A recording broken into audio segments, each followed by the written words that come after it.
হরে কৃষ্ণ। সকলকে আবারও কৃষ্ণ প্রীতি শুভেচ্ছা জানিয়ে আমাদের ধারাবাহিক শ্রীমদ্ ভগবদ গীতার ক্লাসে আপনাদেরকে স্বাগতম জানাচ্ছি।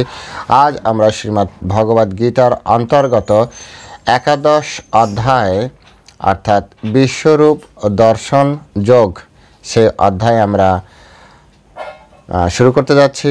আজ আমাদের প্রথম শ্লোক। এই শ্লোকের মাধ্যমে অর্জুন কিভাবে পরমেশ্বর ভগবানের কাছ থেকে এই জ্ঞান প্রাপ্তি হয়েছিলেন, কেন অর্জুন শ্রীকৃষ্ণের কাছ থেকে এই জ্ঞান প্রাপ্তি হয়েছিলেন, সেই সব বিষয় সম্পর্কে আমরা জানতে পারবো এই জ্ঞান প্রাপ্তির পরে অর্জুনের অবস্থা কেমন হয়েছিল, তার দশা কি হয়েছিল। তাই সকলে অত্যন্ত মনোযোগ দিয়ে সম্পূর্ণ ভিডিওটি দেখবেন। আমি বারবার বলি, প্রথম দিকে বলে এসেছি, শ্রীমদ্ ভগবদ গীতা একটি সম্পূর্ণ সায়েন্স, বিজ্ঞান। এটি ম্যাথমেটিক্সের মতো। আপনি সম্পূর্ণ না শুনলে, সম্পূর্ণ না পড়লে, প্রত্যেকটি শ্লোক না পড়া যদি অভ্যাস করেন, তাহলে আপনি ভগবদ্গীতা আদৌ বুঝতে পারবেন না। আপনি দু চারটা শ্লোক পড়তে পারবেন, দু চারটা শ্লোক মুখস্থ করে কোনো জায়গা থেকে হয়তো কিছু পুরস্কার গ্রহণ করতে পারবেন, কিন্তু শ্রীমদ্ ভগবদ গীতার যে মূল উদ্দেশ্য, সেই উদ্দেশ্য সম্পর্কে সম্পূর্ণভাবে আপনি কী বলা যায়, অন্ধকারে থাকবেন। তাই সকলের কাছে অনুরোধ, সম্পূর্ণ ভিডিও দেখবেন, সাথে সাথে শ্রীমদ্ ভগবদ গীতা পড়বেন। তো চলুন শুরু করি। নমো ওম বিষ্ণুপাদায় কৃষ্ণপ্রেষ্ঠায় ভূতলে শ্রীমতী ভক্তিবেদান্ত স্বামিনীতি নামিনে নমস্তে সারস্বতী দেবী গৌরবাণী প্রচারিণে নির্বিশেষ শূন্যবাদী পাশ্চাত্য দেশতারিণে বাঞ্ছাকল্পতরুর্ভশ্চ কৃপা সিন্ধুবেব চ পতিতানাং পাবনেভ্যো বৈষ্ণবেভ্যো নমো নমঃ। जय अनंत कोटि वैष्णव वृंद की जय, शिला प्रभुपाद की जय, निताय गौर शीतनाथ प्रति परमानंदे। हरि बोल। हरे कृष्णा कृष्णा कृष्णा हरे हरे, हरे राम राम राम हरे हरे। ओम नमो भगवते वासुदेवाय। ओम नमो भगवते वासुदेवाय। ओम नमो भगवते वासुदेवाय। श्रीमद् भगवद गीता एकादश अध्याय विश्वरूप दर्शन योग श्लोक नंबर 1। अर्जुन उवाच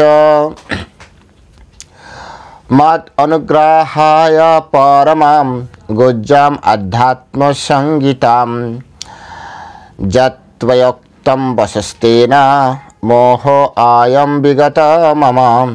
मत् अनुग्रहाय परमं गुज्जम् अध्यात्मसंगीतं यत्त्वयोक्तं वशस्तेन मोहो अयं विगत मम। হরে কৃষ্ণ। এখন আমরা এই সংস্কৃত শ্লোকের শিলা প্রভুপাদ কর্তৃক যে বাংলা ভাষানুবাদ দেওয়া হয়েছে, সেই ভাষানুবাদ আমরা শ্রবণ করব। অনুবাদ।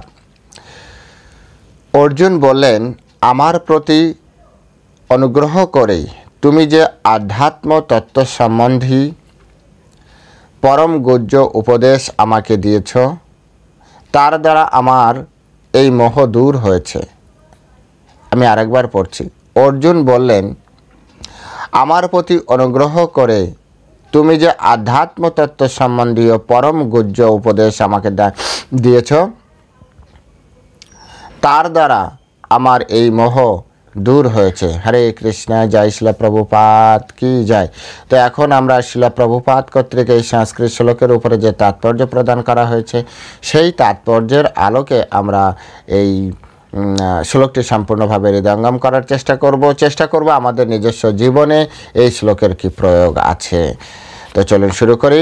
শুরুতে ছোট্ট একটা অনুরোধ, যারা চ্যানেলের প্রথম এসেছেন অবশ্যই চ্যানেলটি সাবস্ক্রাইব করবেন এবং এই ভিডিওটি লাইক করবেন এবং আপনার বন্ধু বান্ধব আত্মীয় স্বজন যে যেখানে আছে দেশে বিদেশে সকলের কাছে ভিডিওটি শেয়ার করবেন, যাতে প্রত্যেকে এই চ্যানেলের মাধ্যমে শ্রীমদ্ ভগবদ গীতার যে ধারাবাহিক আলোচনা, যেটি অন্য কোনো চ্যানেলে নেই বা থাকলেও খুবই কম, কদাচিৎ কয়েকজন হয়তো করেছেন, প্রত্যেকটি শ্লোকের উপরে ভাষ্য আপনি এই চ্যানেলে পাবেন। এবং শিলা প্রভুপাদ ওনার ভাষ্য, সাথে সাথে বিশ্বনাথ চক্রবর্তী ঠাকুর, শিল বলদেব বিদ্যাভূষণ এবং শ্রী ভক্তি বিনোদ ঠাকুরের যে ভাষ্য, সেই ভাষ্যের সার সংক্ষেপ আপনারা এখানে পেতে পারবেন। তো চলুন এখানে প্রথম থেকে আমরা শ্লোকটি সম্পূর্ণভাবে বোঝার চেষ্টা করি। এখানে প্রথমে বলা হচ্ছে মত অনুগ্রহায় পরমম গুজ্জম আধ্যাত্ম সঙ্গীতাম, আমার প্রতি অনুগ্রহ করে, মত অনুগ্রহায়, তুমি যে আধ্যাত্ম তত্ত্ব সম্বন্ধীয় পরম গুজ্জ উপদেশ আমাকে দিয়েছ। তো প্রথম শব্দ হচ্ছে মত অনুগ্রহায়। এই শ্লোকটি আমাদের বিচার করা উচিত। এটা অর্জুন উবাচ, অর্জুন বললেন। এই যে শব্দ মদ অনুগ্রহায়, আমার প্রতি অনুগ্রহ করে, অর্থাৎ কৃষ্ণ অথবা গুরুদেব যদি আমার প্রতি সন্তুষ্ট না হন, আমার প্রতি অনুগ্রহ না করেন, তাহলে আধ্যাত্ম তত্ত্ব সম্বন্ধীয় পরম গুজ্জ উপদেশ আমি পেতে পারবো না। তাহলে আমার জীবনকে এমনভাবে পরিচালিত করতে হবে যেভাবে পরিচালিত করলে শ্রী গুরুদেব এবং শ্রী ভগবান উভয় খুশি হন।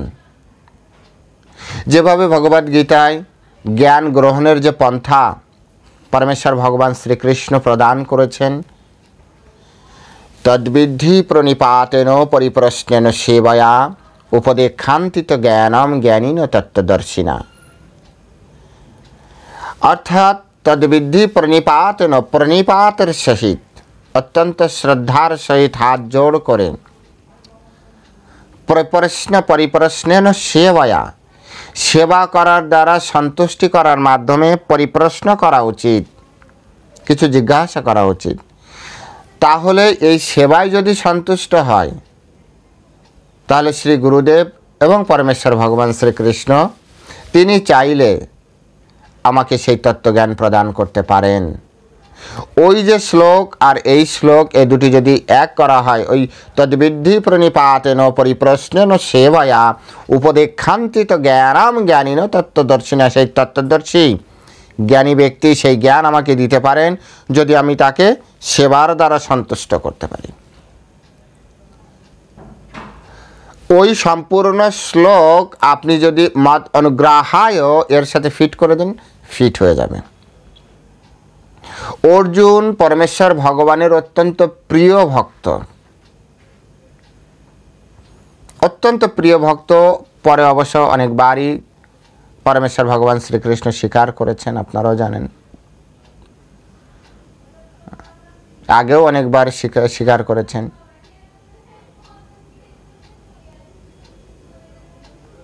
শুধুমাত্র প্রিয় হওয়ার কারণে আজ অর্জুন এই আধ্যাত্মিক অত্যন্ত গোপনীয় জ্ঞান, গুজ্জম আধ্যাত্ম সঙ্গীতম, অত্যন্ত গোপনীয় জ্ঞান আজ অর্জুন প্রাপ্ত করতে পেরেছেন, কারণ কৃষ্ণের অনুগ্রহ রয়েছে তার উপরে। এই জগতে অনেক ব্যক্তি আছে আমরা যারা গীতার জ্ঞান সম্পূর্ণরূপে উপলব্ধি করতে পারছি না। কেন পারছি না তা এই শব্দের দ্বারা আমাদের বুঝতে হবে। আমরা যারা গীতাকে অবহেলা করছি, আমরা যারা ভাবছি গীতা না, ঠিক আছে গীতা দরকার নেই, অথবা গীতা পড়ছি কিন্তু গীতা বুঝতে পারছি না, তো প্রথমে বুঝতে হবে গীতার যে অ্যাকচুয়াল মালিক, সেই মালিক মনে হয় আমার প্রতি খুশি নন, তিনি আমার প্রতি অনুগ্রহ করছেন না। গীতার অ্যাকচুয়াল মালিক হচ্ছে পরমেশ্বর ভগবান শ্রীকৃষ্ণ। কিন্তু গীতা পরমেশ্বর ভগবানের এই যে জ্ঞান, সেই জ্ঞান পরমেশ্বর ভগবান অত্যন্ত প্রিয় ভক্ত শ্রী গুরুদেব শিল প্রভুপাদের মতো ব্যক্তি, তিনি অনুগ্রহ করে সকলকে প্রদান করতে পারেন। তাই আমাদেরকে বুঝতে হবে এক কৃষ্ণ খুশি না, আর কৃষ্ণ খুশি না, কৃষ্ণ কিসে খুশি হয়? ভক্ত খুশি না, আর ভক্ত খুশি না তো দিবে কে এই জ্ঞান? আমরা সারাদিন ধরে গীতা কণ্ঠস্থ করলেও এর যে জ্ঞান, পরম গোপনীয় জ্ঞান, কত ব্যক্তি আছে যারা গীতা পড়েও গীতার জ্ঞান পূর্ণরূপে উপলব্ধি করতে পারছে না, এর পিছনে একটি কারণ, মদ অনুগ্রহায়, অনুগ্রহ, যে অনুগ্রহের কারণে গীতা শ্রীকৃষ্ণ অর্জুনকে উপদেশ করেছেন, সেই অনুগ্রহ আমার উপরে ভক্তদের নেই, শ্রীকৃষ্ণেরও নেই। বিশ্বনাথ চক্রবর্তী ঠাকুর বলেছে, যস্য প্রসাদাত ভগবত প্রসাদ, যিনি খুশি হলে, গুরবাষ্টকমে বলেছেন, প্রতিদিন সকালে মঙ্গল আরতিতে প্রত্যেকটা ইস্কন মন্দিরে অথবা প্রত্যেকটা ইস্কনের যারা ভক্ত আছে তাদের গৃহে প্রতিদিন মঙ্গল আরতিতে গাওয়া হয় সংসার দা বানালো। সেই গুরবাষ্টকমের শেষে বলা হচ্ছে, যস্য প্রসাদাত ভগবত প্রসাদ, যিনি খুশি হলে ভগবান খুশি হয়। আর এই জ্ঞান সম্পূর্ণ ভগবানের। আমি আপনি পাবো কিভাবে যদি ভগবান খুশি না হয়? অর্জুন তাই এর প্রত্যেকটা শব্দ বিচার করা উচিত। অর্জুন এই শ্লোকের মাধ্যমে কত সুন্দরভাবে বলেন, মত অনুগ্রহায় পরমাম গুজ্জম অধ্যাত্ম সঙ্গীতাম, আমার প্রতি অনুগ্রহ করে। যদি অনুগ্রহ না থাকতো, কৃষ্ণ অর্জুনকে এই জ্ঞানই দিত না। বিচার্য বিষয় আমার আপনার উপরে কৃষ্ণের অনুগ্রহ আছে কিনা। এখন অনুগ্রহ আমরা এমন কি করেছি যে কৃষ্ণ আমাদের প্রতি অনুগ্রহ করবেন? কি এমন করেছি? কার প্রতি অনুগ্রহ করে? তেষাম সতত যুক্তানাম ভজতাম মাম প্রীতিপূর্বকম দদামি বুদ্ধিযোগম ত্বাম যেন মামুপয়ন্তি তে, যেন মামুপয়ন্তি তে। তেষাম সতত যুক্ত নাম ভজতাম মাম প্রীতিপূর্বকম, যারা সবসময় ভগবানের সাথে যুক্ত আছে এবং প্রেমের সহিত পরমেশ্বর ভগবানকে যারা ভালোবাসে, ভগবানের সেবা করে, ভজতাম মাম প্রীতিপূর্বকম, প্রেমের সহিত যারা ভগবানকে, এরকম নয় যে আপনার টেবিল ভরা খাবার আর ভগবানের জন্য নকুল দানা খেয়ে নাও ভগবান। আপনার ঘরে এসি লেগে আছে, ভগবানের ঘরে একটা ফ্যানও নেই গরমের সময়। আপনার জন্য সুন্দর করে ঘর ডেকোরেশন করেছেন, ভগবানের জন্য চিলে কাঠা যেখানে কেউ যায় না সেখানে আপনি টিন দিয়ে তৈরি করে রেখেছেন। ভজতাম মাম প্রীতিপূর্বকম, এই শ্লোকের আওতায় এটি চলে না। প্রীতিপূর্বকম প্রেম, আপনি আপনার স্বামীর জন্য যতটা মনোভাব রাখেন, আপনার সন্তানের প্রতি যতটা মনোভাব রাখেন, ততটা কি আপনার কৃষ্ণের প্রতি আছে? তাই তো কৃষ্ণ বললেন, তেষাম সতত যুক্তানাম ভজতাম মাম প্রীতিপূর্বকম দদামি বুদ্ধিযোগম তাম, আমি তাহলে বুদ্ধিযোগ প্রদান করি। তবে যে আমার আপনার জীবনে বুদ্ধি কৃষ্ণ দান করবে। এই জগতে বুদ্ধি দান করার অনেক ব্যক্তি আছে, অনেক ব্যক্তি আছে বুদ্ধি দান করার, কিন্তু কৃষ্ণ তবে বুদ্ধি প্রদান করবে যবে আপনি কৃষ্ণের সবসময় কৃষ্ণের ভজনা করবেন, কৃষ্ণের সেবায় নিজেকে রত রাখবেন, তবে যে কৃষ্ণ আপনাকে বুদ্ধি প্রদান করবে, কৃষ্ণ আপনাকে জ্ঞান দান করবে। সেই জ্ঞান, যে জ্ঞান পেয়ে আপনি ভগবানের কাছে যেন মাম উপায়ন্তিতে, আপনি কৃষ্ণের কাছে ফিরে যেতে পারেন। মত অনুগ্রহায়, এই আজকের আমাদের যে শ্লোক, মত অনুগ্রহায়, এই অনুগ্রহ পেতে গেলে আপনাকে সবসময় ভগবানের সেবা করতে হবে। এত সহজ নয়। অনেকে বলে, কৃষ্ণ আমার প্রতি কেন অনুগ্রহ করছে না, কৃষ্ণ আমার প্রতি কেন এত বিরূপ ভাব। আপনি দেখুন না কতটা সময় আপনি কৃষ্ণকে দিচ্ছেন। একটা স্টুডেন্ট যদি সে তার পড়াশোনায় সময় না দেয়, ভালো রেজাল্ট কি হবে? একজন ব্যবসায়ী যদি তার ব্যবসায় সময় ঠিকভাবে না দেয়, তার ব্যবসায় কি লাভ হবে? একজন চাকরিজীবী যদি তার চাকরির প্রতি সম্পূর্ণ বিশ্বস্ততার সহিত সেই সেবাটা না করে, তার চাকরিতে কি প্রমোশন হবে?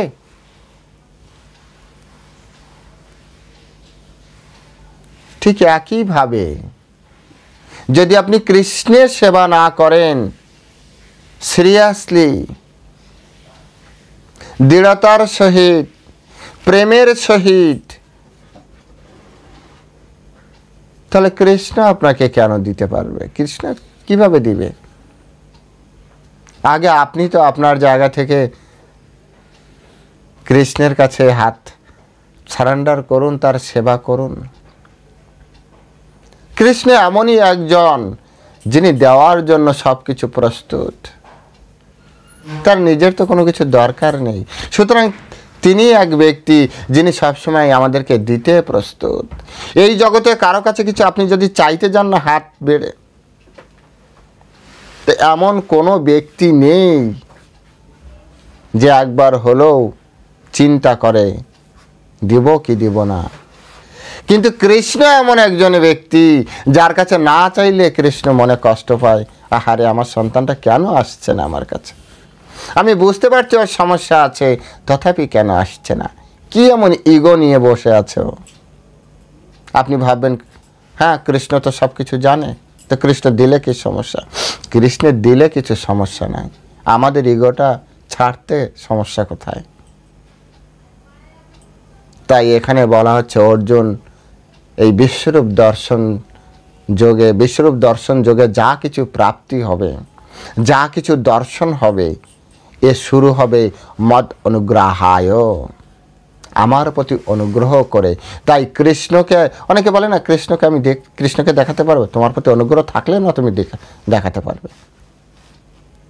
কৃষ্ণকে আমি দেখতে পারছি না, এর পিছনে একটাই কারণ, আমার প্রতি কৃষ্ণ অনুগ্রহ করছে না।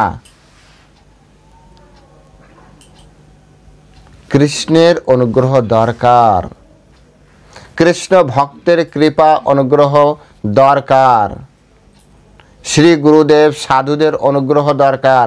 সাধুরা না খুশি হলে গুরুদেব খুশি হবে না, গুরুদেব খুশি না হলে কৃষ্ণ খুশি হবে না। গীতার গান কি এমনি এমনি আসবে? কিভাবে পাবো? এটা বাজার থেকে কিনে পড়ে আপনি জ্ঞান অর্জনের বিষয় না। দিব্য জ্ঞান হৃদয়ে প্রকাশিত, আপনার হৃদয়ে প্রকাশিত হবে।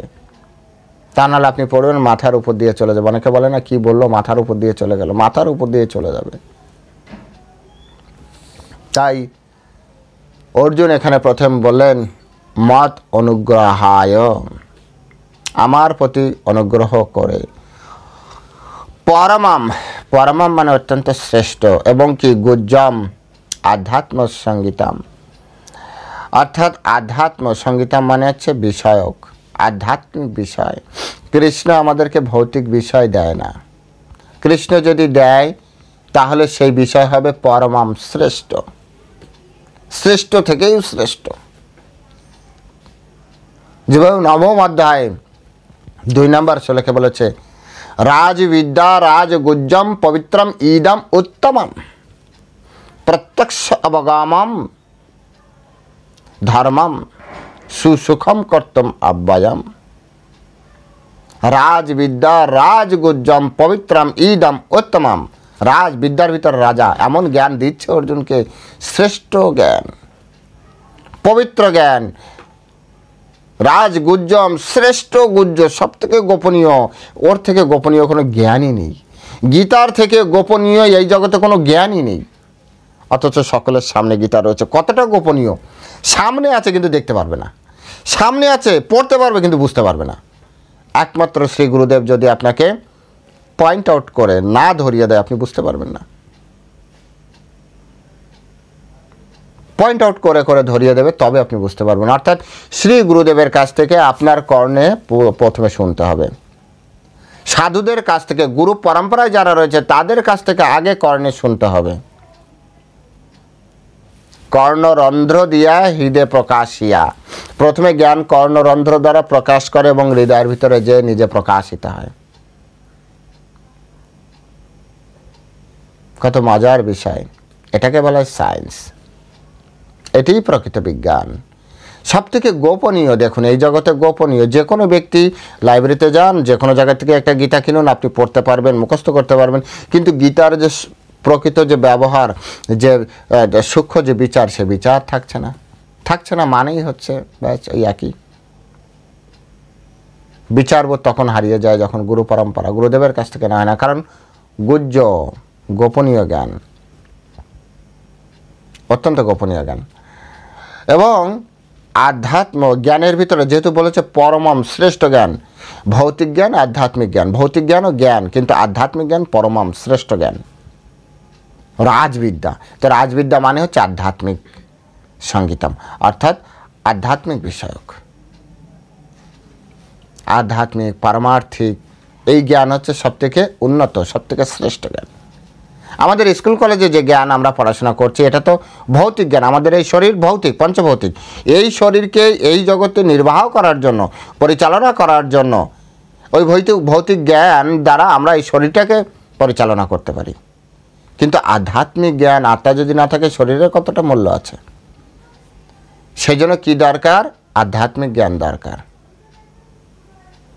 ভৌতিক জ্ঞান যদি মানে কি বলা যায় যে আপনি যদি নাও ছাড়তে পারেন, কমসে কম আধ্যাত্মিক জ্ঞান গ্রহণ করুন। সাধুদের কাছ থেকে আগে শুনবেন, পরে আপনি পড়বেন, তারপরে না বুঝতে পারবেন যে জ্ঞান কত উন্নত। তো এখানে বলা হচ্ছে পরমম মানে শ্রেষ্ঠ, গুজ্জবম হ্যাঁ আধ্যাত্ম সঙ্গীতম, যা আধ্যাত্মিক বিষয়। যত্ব উক্তম বচস্তেন মোহ অয়ম বিগত মম। আর তার দ্বারা কি হলো? হ্যাঁ, যত্বা তোমার দ্বারা যেটা বলা হয়েছে, অর্থাৎ কৃষ্ণ যেটা বললেন দশম অধ্যায় পর্যন্ত, এখন তো একাদশ অধ্যায় চলছে, এই দশম অধ্যায় পর্যন্ত জ্ঞান, যে জ্ঞান তিনি প্রদান করলেন, বচ মানে বাক্য, তেন তার দ্বারা, কৃষ্ণের দ্বারা যে জ্ঞান, অর্থাৎ কৃষ্ণ যে জ্ঞান দিয়েছেন, এর ফলে কি হচ্ছে? মোহ অয়ম বিগত মম, মোহ চলে গিয়েছে। অর্জুনের যা কিছু ছিল, যদিও একেবারে 18 অধ্যায়ের শেষে যে অর্জুন আবার বলছে নষ্ট মহাস্মৃতির লব্ধা তৎপ্রসাদম ময়শ্চিত স্থিত অস্মি গত সন্দেহ করিষ্যে বচনম তব। ওখানেও বলেছে নষ্ট মোহ, আর এখানে বলছে মোহ অয়ম বিগত মম। ওখানে নষ্ট মোহ বলতে যা বোঝায়, এখানে মোহ অয়ম বিগত মম বলতে একই, অর্থাৎ আমার যে মোহ, সেই মোহ দূর হয়ে গিয়েছে। অর্থাৎ একাদশ অধ্যায় আস্তে আস্তেই অর্জুনের যা কিছু সন্দেহ, মোহ মানে অর্জুন বিপরীত এরকম চিন্তা করতেন না, কিছু প্রশ্ন ছিল, সেই প্রশ্নের জন্য অর্জুন আটকে গিয়েছিলেন, অলরেডি সেটা ক্লিয়ার হয়ে গিয়েছে। অর্জুন এখন পূর্ণরূপে বুঝতে পেরেছেন যে কৃষ্ণ কে, আমি কি, প্রকৃতি কি, এই সামনে যারা দাঁড়িয়ে আছে এরাই বা কারা, এসব কিছু অর্জুন এখন ক্লিয়ার। কারণ অর্জুনের সামনে আর মোহ নেই। ঠিক যেমন মদ খাওয়ার পরে আত্মীয় স্বজন, বন্ধু বান্ধব, হ্যাঁ, মিত্র শত্রু, এগুলো বিচার থাকে না, ভালো মন্দ বিচার থাকে না, ন্যায় অন্যায়ের বিচার থাকে না। কিন্তু যখন এই মদ খাওয়ার পরের যে মোহিত যে ভাবটা, সে ভাব যখন কেটে যায়, যখন সে পরিষ্কার চেতনায় আসে, তখন তার সামনে সমস্ত জগৎ পরিষ্কার হয়। ঠিক তেমনি অর্জুন এখানে বলছেন মোহ অয়ম বিগত মম, আমার মোহ সম্পূর্ণভাবে নষ্ট হয়ে গিয়েছে, আমার মোহ দূরীভূত হয়েছে, বিগত চলে গিয়েছে, দূরীভূত হয়ে গেছে, নষ্ট হয়ে গেছে, যেভাবে বলেন না কেন একই ধরনের মানে তৈরি করে। বিগত মানে হচ্ছে দূর হয়ে গিয়েছে। হ্যাঁ, তো অর্জুনের সমস্ত ইন্দ্রিয় সম্পূর্ণভাবে এখনো প্রকাশিত। তিনি এখন বুঝতে পারছেন কৃষ্ণকে, তিনি এখন বুঝতে পেরেছেন যে অর্জুনকে, এই পিতামহ, এই গুরু দ্রোণাচার্যকে, তিনি বুঝতে পেরেছেন যুধিষ্ঠিরকে, ভীমকে বা দুর্যোধনকে, কারণ তার এখন মোহ নেই। তিনি বুঝতে পেরেছেন যে পরমেশ্বর ভগবান শ্রীকৃষ্ণই হচ্ছেন সর্বকারণের পরম কারণ। আর এই কথাটি দশম অধ্যায় কৃষ্ণ স্বয়ং বলেছেন, অহম সর্বস্ব প্রভব মত্ত সর্বম প্রবর্ততে। অহম সর্বস্ব, আমার থেকে সবকিছু ভগবান থেকে সৃষ্টি হয়েছে, কৃষ্ণ থেকে। অহম সর্বস্ব প্রভাবম, আমার থেকেই, মত্ত সর্বম প্রবর্ততে, আমার থেকে সব কিছু পরিচালিত হচ্ছে, আমার দ্বারাই কার্যকারণে যুক্ত আছে। কৃষ্ণ সর্বকারণের পরম কারণ, ঈশ্বরঃ পরম কৃষ্ণঃ সচ্চিৎ আনন্দ বিগ্রহ অনাদিরাদি গোবিন্দ সর্বকারণ কারণম। সমস্ত কারণের পরম কারণ হচ্ছে পরমেশ্বর ভগবান শ্রীকৃষ্ণ, পরম কারণ। এই কথা অর্জুন বুঝতে পেরেছেন। আর শুধু বুঝতে নয়, অর্জুন এই কথাটা কিন্তু বলেছেনও। 10ম অধ্যায় 11 অধ্যায়ে যে তিনি তার মোহ নষ্ট করে বলছেন তা নয়। 10ম অধ্যায় আপনার 12 নম্বর শ্লোকে অর্জুন উবাচ, যদি কারো কাছে গীতা থাকে দেখবেন, সেখানে অলরেডি অর্জুন কিন্তু বলছে পরম ব্রহ্ম পরম ধাম পবিত্রম পরমাম ভবান পুরুষম শাশ্বতম দিব্যম আদি দেবম অজম বিভুম আহুস্তায় ঋষয় সর্বে দেবর্ষি নারদস্তথা আশিত দেবল ব্যাস স্বয়ং চৈব ব্রবীমিষে। তা অর্থাৎ এখানে কিন্তু স্পষ্ট করে বোঝাই যাচ্ছে পরম ব্রহ্ম পরম ধাম পবিত্রম পরমম ভবান পুরুষম শাশ্বতম দিব্যম আদি দেবম অজম বিভুম। তুমি পরম ব্রহ্ম, তুমি পরম ধাম, তুমি পরম পবিত্র ও পরম পুরুষ, তুমি নিত্য, দিব্য, আদিদেব, অজ ও বিভু। তো কৃষ্ণের মোহ কি এই 10ম অধ্যায় শেষ করার আগেই শেষ হয়েছে? এর আগেই শেষ হয়েছে, আগেই তার মোহ সম্পূর্ণরূপে চলে গিয়েছে। এখানে সে তো যেহেতু অনুগ্রহ পেয়েছেন, অনুগ্রহ কেন পেয়েছেন? কারণ এই অধ্যায়ে অর্জুন এই অনুগ্রহের কথা এই কারণে বলছেন, কারণ অর্জুনের ইচ্ছা আছে যে পরমেশ্বর ভগবান শ্রীকৃষ্ণই, এতে আমার তো কোনো সন্দেহ নেই, কিন্তু ভবিষ্যতে কেউ যদি সন্দেহ করে, তাই তিনি অর্জুনের কাছে বিশ্বরূপ দর্শন করার একটা যে পরিকল্পনা, সেই পরিকল্পনা তিনি করেছেন যে কৃষ্ণ আপনি তো বললেন আপনি এরকম কিছু, আমার কোনো তাতে কোনো ডাউট নেই, কিন্তু ভবিষ্যতে মানুষ যদি প্রশ্ন তোলে সেই জন্য আপনি এমন কিছু করুন, এমন কিছু নিদর্শন রাখুন যার ফলে সাধারণ জীব কখনো নিজেকে ভগবান না বলে। আর সেই কারণে তিনি এই প্রেক্ষাপট তৈরি করলেন, কারণ তার মনের ভিতরে রয়েছে ভগবানের যে বিশ্বরূপ, সেই বিশ্বরূপের নিদর্শন রেখে যেতে হবে কৃষ্ণের সাথে। কৃষ্ণ যদি ভগবান নিজেকে বলেন এবং বলার সাথে তিনি যদি বিশ্বরূপ প্রদান করেন, বিশ্বরূপ দর্শন করান, অন্য কোনো অবতারে কেউ দেখবেন বিশ্বরূপ দর্শন করায়নি। একমাত্র কৃষ্ণ স্বয়ং, যেহেতু তিনি স্বয়ং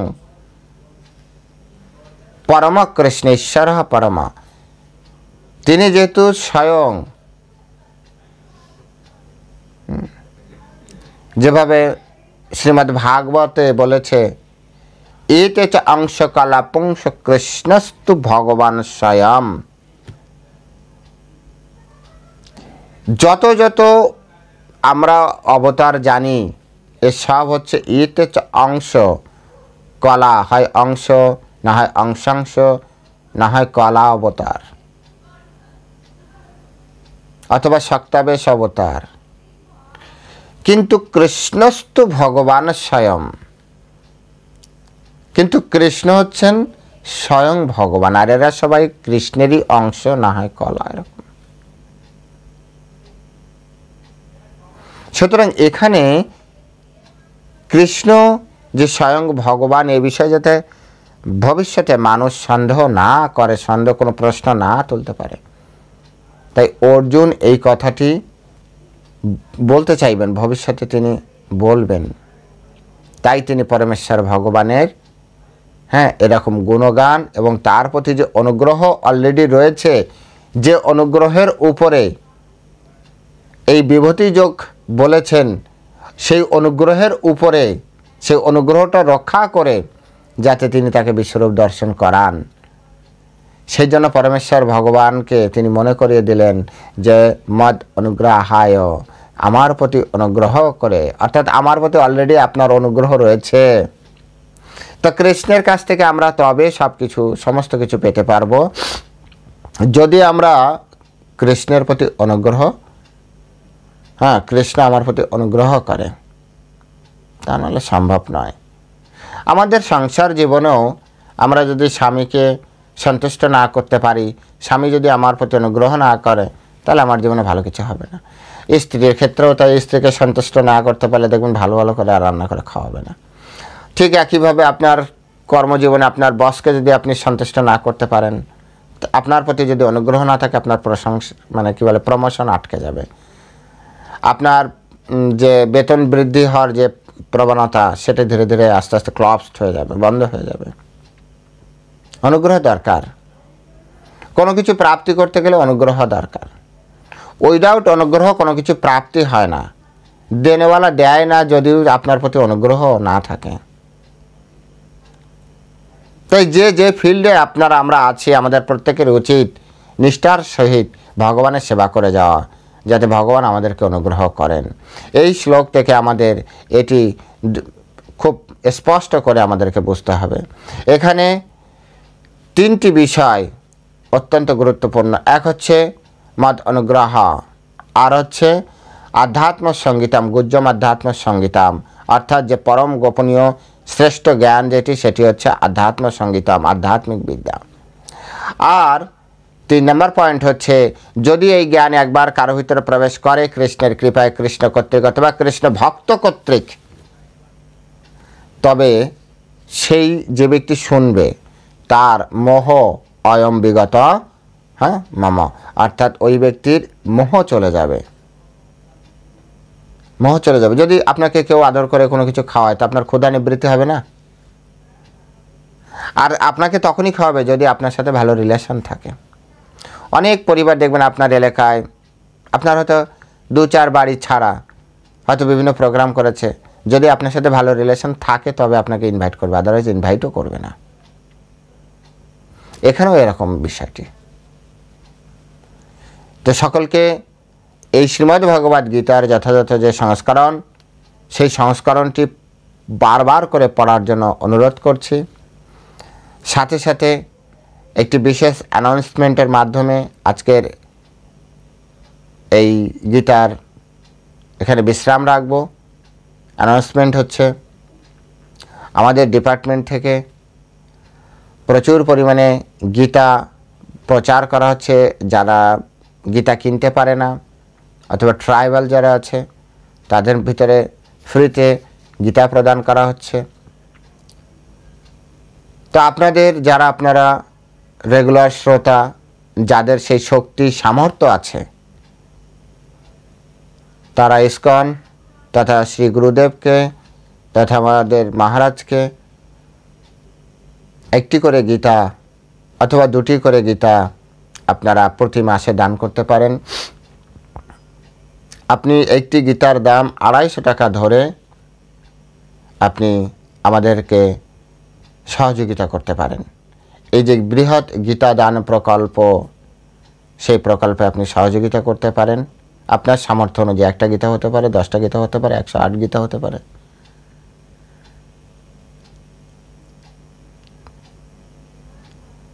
যারা উৎসাহী আগ্রহী, আমার হোয়াটসঅ্যাপ নাম্বার দেওয়া থাকবে। প্রথমে আপনারা পেয়েছেন হোয়াটসঅ্যাপ নাম্বার, ওই নাম্বারেই হোয়াটসঅ্যাপ আছে, আপনারা যোগাযোগ করবেন, আমরা আপনার সমস্ত ব্যবস্থা করে দেব। সকলে ভালো থাকবেন। হরে কৃষ্ণ। জয় শিলা প্রভুপাদ কি জয়।